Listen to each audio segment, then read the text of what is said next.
Hi అండి, నేను మీ శివరాజ్ మాస్టర్ని. ఈరోజు గడియారానికి సంబంధించి కాంపిటేటివ్ ఎగ్జామ్స్లో ఎక్కువగా రీజనింగ్లో భాగంగా ఇది వస్తూ ఉంటుంది. ఇది టెట్ డిఎస్సి వాళ్ళకి కూడా ఉపయోగమే. సరే, ఇక్కడ వచ్చినటువంటి క్వశ్చన్ ఏంటో చూడండి. ఒక గడియారాన్ని డైరెక్ట్గా చూడకుండా అద్దంలో చూసాడంటండి. అంటే గడియారం ఆపోజిట్ డైరెక్షన్లో ఉంది, ఇటు అద్దం ఉంటే అద్దంలో చూశాడు. చూసినప్పుడు సమయం 4:30 అయితే గడియారంలో వాస్తవ సమయం ఎంత అంటున్నాడు. ఏం లేదండి, ఇది చాలా ఈజీ. ఆ ఇచ్చిన దాన్ని 12 గంటల సమయంలోంచి తీసేయండి. అంటే 12 రాసుకోండి, 4:30 సబ్ట్రాక్ట్ చేయండి. మనం సాధారణంగా రూపీస్లో మనం చేసినట్టుగా తీసేసి ఇలా 70 ఇలా వెళ్ళిపోతే 11లో 4 తీస్తే 7 ఇలా వేస్తే పోతుందండి. ఇలా చేయకూడదు, ఎందుకంటే రూపాయికి 100 పైసలు.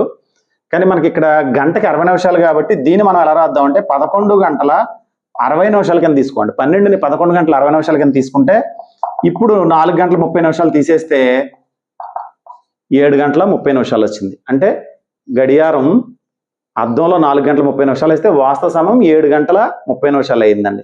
ఇలాంటి మరిన్ని ట్రిక్స్ గడియారానికి సంబంధించిన ఏ లెక్కలైనా సరే మీరు పర్ఫెక్ట్గా చేయాలనుకుంటే కనుక దీనికి సంబంధించిన పూర్తి వీడియో నేను చేయడం జరిగింది.